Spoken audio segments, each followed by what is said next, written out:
Hello. In this project, we're going to be creating swarms of bugs. Okay, maybe fish. What can I say? I'm a computer scientist, not a biologist.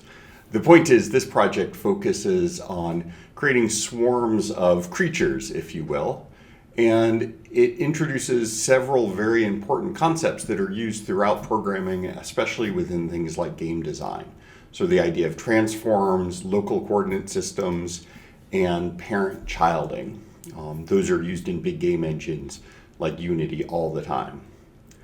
Okay, so let's get started. I'm Terry Soul, and this channel is Programming Chaos, a channel devoted to fun programming projects that help you hone your skills. What I have over here right now is what I think of as the boilerplate for processing, a setup which sets up our window that we're going to draw in. And then in this case, I'm also setting the color mode. So it's hue, saturation, brightness, and alpha. So the first number is the hue, 360 for a color wheel, the saturation, how saturated the color is, the brightness, how bright the color is, and then alpha for transparency. And then we have the draw function. And right at the moment, none of this really does anything except create a window. So what we need to do is start defining our creatures, our bugs. And so I'm going to do a separate class for that. And this is pretty standard. I'll just use a new tab. Let's call it bug. And if you prefer, you can call yours creature or fish or whatever you want. And similar to a previous video I recorded on particles, and creating swarms of particles, in this case, we need to know some information about each bug. So in particular, they need to know where they're located. So they should have an X and a Y. That should be part of the class. We will define their hue so that they can be different colors. And at least to begin with, we also need a heading so they know which direction they're facing in. And then we can add to this as we develop the project further, but these are sort of the basics that we'll want to begin with. And then we need a constructor function so that we can construct new bugs.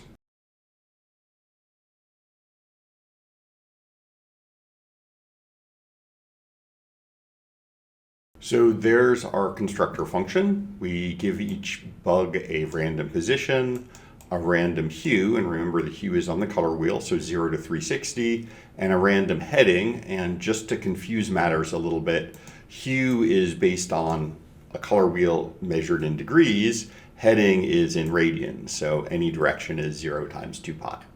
So that will construct bugs for us. Next, we have to do two things. One, have them move. I'll create an update function for that.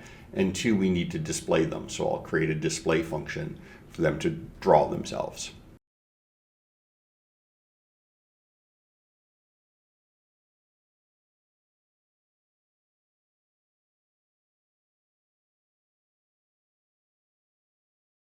So there we go. That's a primitive update function. We can expand it later if we want, but the basic idea is we take the cosine of the heading. That gives us the X value that we want to change by, a little trig here, and the sine of the heading, which gives the Y side of a triangle, so the Y amount we want to change by, and those should be plus equals because we need to update the current location. There we go. And then I'm putting a 1 in front. Later we can give each bug, for example, its own speed, and so that 1 there is a reminder that I might want to give them their own speeds. This 1, if you're thinking in terms of trig, is basically the hypotenuse of that triangle. So if a bug is heading in this direction, we're using the cosine to figure out the X change and the sine to figure out the Y change, and so it ends up there. This is a nice little way, if I get rid of that parenthesis, to have them wrap. So I want my bugs to wrap around if they get to one side of the screen to come to the other. And then I added a little random noise on the heading so that as they move, they'll wiggle around a little bit. And as always, we might want to adjust those numbers, things like the speed or the amount of random wiggle, to get the effects that you in particular want. So feel free to change those numbers. And even better, as we'll see later on, we'll turn them into variables that are associated with each bug. So each bug, for example, can have its own speed or maybe its own random wander. And then finally, we need the display.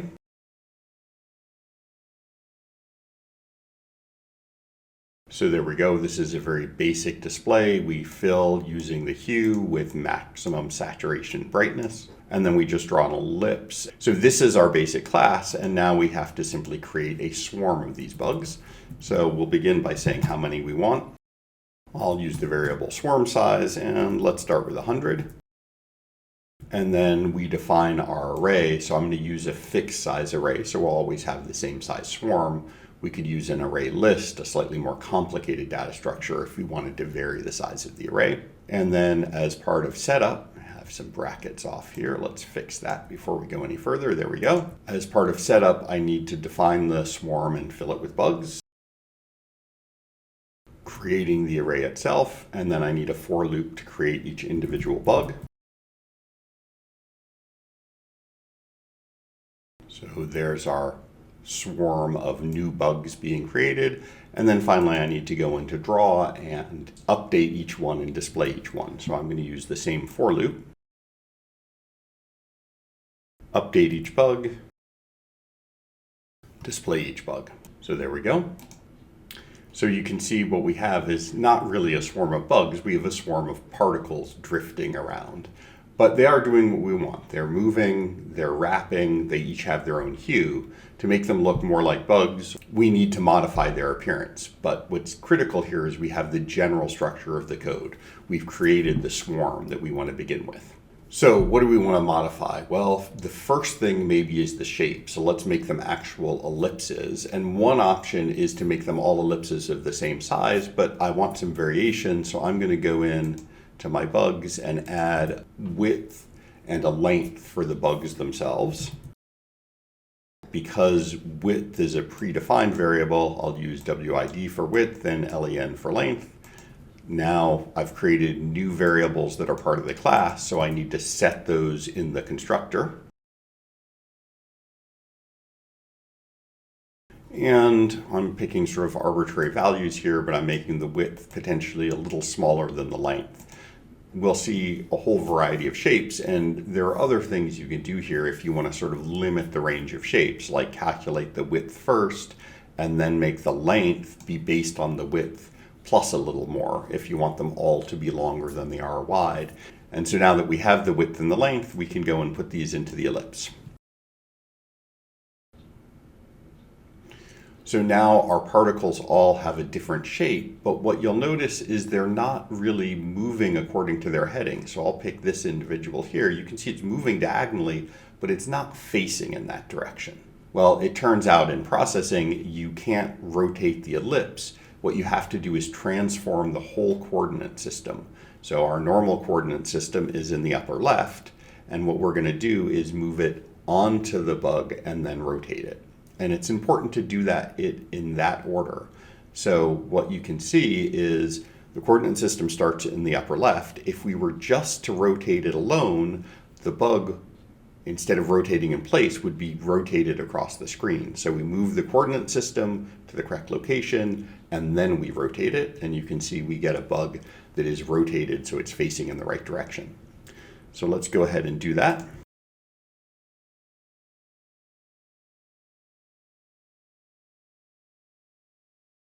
So here's the code that we need to add. The push matrix, the matrix represents the current matrix transformation applied to the coordinate system. So we're storing the old coordinate system by pushing it onto a stack. And then once it's stored, we can translate to the new location that we want. We can rotate to the new orientation.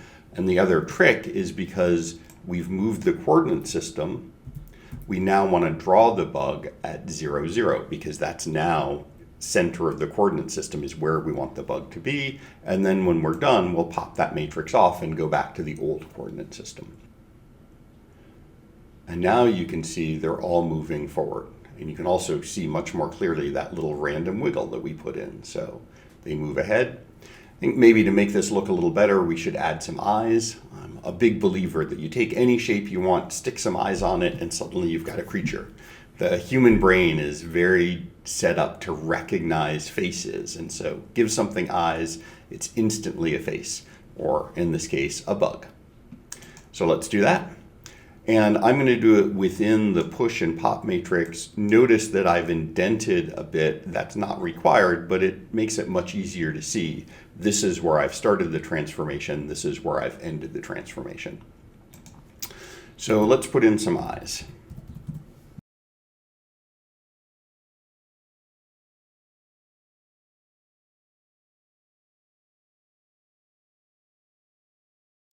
So here I'm putting in basically the larger whites of the eyes. So I'm filling with 255, which will give me white. And basically I'm using the length and then moving from 0, 0, which is the center of the bug, forward by about 40% of the length and moving out by about 20% of the width. So forward and out a little bit. And then for the other white of the eye, I'm moving forward but to the other side. That's the negative 0.2. So that will give me 2 whites of the eyes. And then I want a pupil. So I'm going to fill in black. And then I might as well take these same 2 circles and just copy this over. I'm going to push them forward a little more so it kind of looks like they're looking ahead. And as always, these are numbers that you can fiddle with if you don't like how I'm drawing them. And we want the pupils to be smaller than the eyes, so we can put that in. And we might have to adjust this, but let's take a look at how it looks. So there we go. Now they all have a pair of eyes in front. So maybe I pushed them forward a little too much, right? But if you like those, great. If you don't, we can always adjust these numbers here and here in order to shift them forward and back a little bit on the body. But like I said, put on some eyes and all of a sudden we have bugs moving around. Okay, so what next? I think the next thing I want to do is look at the speed a little bit. So as I said before, the speed here is constant. Basically, they're all moving at a speed of 1. One thing that can make models like this look sort of a little more realistic is to associate the speed with the characteristics of the creature. So here we might sort of imagine that the longer, thinner ones are going to move a little faster than the shorter, wider creatures. So I'll go up and create a new variable speed. But instead of making it random, I need to set it somewhere in the constructor. I'm going to make it based on the width and the length. So speed equals, and I'll do it as the ratio of those two. So length divided by width. And then we'll adjust their movement using that speed. And again, the speed is effectively the hypotenuse of the triangle. So it's how fast they're moving ahead. So here we go. And now you can see, so a long, thin one moves pretty quickly, and a short, wide one moves much slower. Intuitively, it makes a little more sense that way. And then the next thing I want to do is put in the tail, because that's a good example of using our transformations. So I'm going to give each of these a little triangular tail. If you really want bugs, you could put in legs instead using the same kind of technique, but you've got to put in more legs. So it's sort of handy just to start with a simple tail. So let's do that. Basically, what I'm going to want to do is create a triangle on the back of each bug. And then I'm going to want to make that triangle wave back and forth. And to get that waving motion, we're going to need to transform our coordinate system so that it's centered at the center of the rotation, just like we had to transform our coordinates to be at the center of the bug before we could rotate it. So here we go. The tail I'm just going to do as part of the display function. Wouldn't be a terrible idea to make it a whole separate display function, so like a display tail that I call from within this display, so nested functions. Not going to do that in this case, just in the interests of time. The other thing to think about is the order that you draw things in. So I automatically drew the eyes on top of the body. If I had drawn the eyes first, they wouldn't show up because the body would have been drawn on top of them. In the case of the tail, I actually want to draw it before I draw the body so that the body can sit on top of it and maybe hide the joint a little bit if I want. So I need to keep the basic translate to the center of the bug and rotate to the heading. And then from there, I'm going to retranslate my coordinate systems to the back of the bug where I want the tail to attach. So I need to push my old transformation on, and then I'm going to add to it.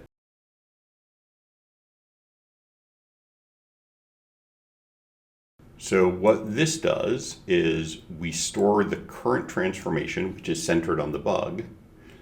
We take from that transformation, we're moving back half the length of the bug. So we're moving basically to the back of the bug, and notice there's no translation in Y. So we're just moving down the bug's spine till we get to the back.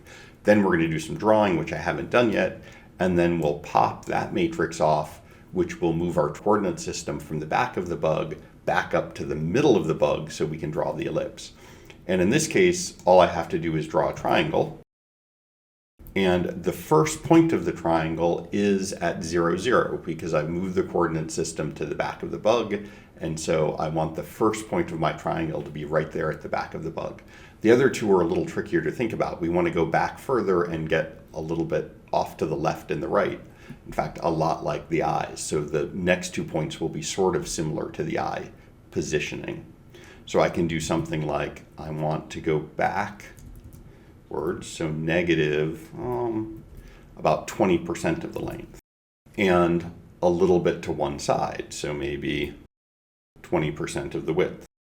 So that gives me the second point of the triangle. And then for the third point of the triangle, I'll do the same thing, except I should have the width on the other side. So I will just copy that over. But in this case, it's on the left instead of the right. So let's take a look at that. There we go. Now all of my bugs, which suddenly look like fish, have triangular tails. And as always, you can modify the numbers that I've used here, the 0.2s, to make it bigger or smaller, or even better, you could make those values, the width of the tail, the length of the tail, parameters in the class. And so every one of our bugs could have a tail that was its own relative length. But for now, I'll just leave it like this. So that gives us the tail shape. What it doesn't do is give us the tail flapping. And so to flap the tail, what I need to do is, again, rotate the coordinate system. And so after I do the translate, I want to do a rotation, but the rotation should change over time because I want the tail to flap back and forth. So here's how we do that.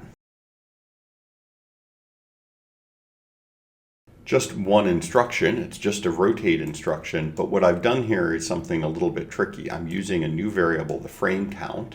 That's which frame we're on. So every time it updates the draw loop, it ticks off another frame. So I'm using the frame count as an input to a sine function. And so the sine, of course, oscillates up and down, and that means my rotation is going to oscillate left and right.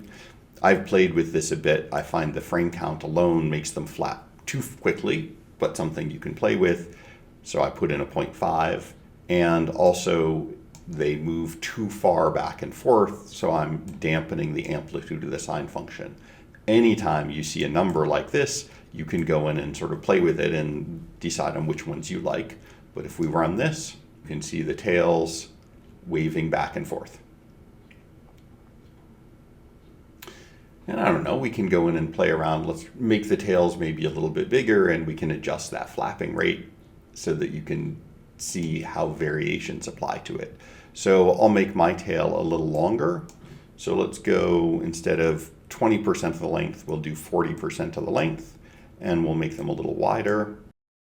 And instead of 0.5, I'll make this 0.8, which will cause them to speed up. So there, you can see we have bigger tails, and they're flapping a little faster. And how you want to set those, of course, is completely up to you. As I said, a sort of nice way to do it is to make all of these different parameters variables in the class, just like we made the hue, the color, a variable, and the length and the width a variable. Okay, so from here we're, in a sense, almost done. There's a couple of things I'd like to add. I find that they're wiggling a little too quickly relative to the tail motion, so I'm going to change the way that I handle the random update here, just to give it a motion that I like a little better. I want them to go in a straight line for longer and then occasionally make a bigger turn. So the way I'm going to do that is put in a random, let's do random 10. And if that is less than 1, then they will turn. So they'll go straight for a little longer before making a turn, and we can make the turn then a little bit bigger. good numbers for you to play with and decide, oh, I want them to turn more often or less often. I want them to make more or less extreme turns, whatever you want. But here we get somewhat straighter motion followed by a bit of a bigger turn. Looks a little better in my opinion. A couple of other things we can adjust. In the initial version, I had a little bit of transparency on them, which is an effect I kind of liked, and we set up the color with an alpha value, so I can do that, and maybe make the background more of a blue. As long as these look like fish, they should be swimming through the water. So for the transparency, we just go to where we're doing our fill and we add a little bit of transparency here. Let's make it about 70, so 70% opaque. And then for the background, we can put in color 180, turns out to be in the blue on the color wheel. And I will make it fully saturated, but maybe not so bright, so only 75% brightness. And now we have a bit of a bluish background, and you can see that they have some transparency on them. As always, good numbers to adjust. So the last thing I want to do is go back and look one more time at the sort of how the tails work, because that's an important part of this project, is that notion of transforms. And what we have here is a parent and a child. So the body is the parent and the tail is the child. So we do our first transform to get to the location of the parent, and then we have a second transform to get to the location where we want the tail to be. We draw the tail, we remove the tail transform, and we go back to the body transform where we can draw the body. And as I said, this is exactly the way things like the Unity game engine works. You have objects, and then you have child objects that are based on the parent object's location. The other thing I want to point out is in terms of things like drawing the eyes, right? We've got all of these parameters. You want different sized eyes, change these parameters. You want each bug or each fish to have its own relative sized eyes. Take these parameters and make them part of the class, and then set them potentially randomly, maybe based on the width and the length of the creature itself. So there we go, just two more parameters for eye length and eye width. I'm not going to code them, I'll leave that up to you, but you would set them randomly in the bug, and then you would use them down here when you draw the eyes. Same idea, you want little fins on the side flapping along. Take this code here, copy it, but change how you do the translation and the rotation so that the triangles are drawn off to the side of the fish. You want legs, same idea, but maybe instead of drawing triangles, you draw lines for the legs. So this is the basis, as I said, of a whole bunch of different programming projects. From here, you can do artificial life simulations with lots of creatures running around. You can do evolutionary simulations where they eat each other's and the winners get to reproduce. Tons of things. So take it and have fun. Thank you.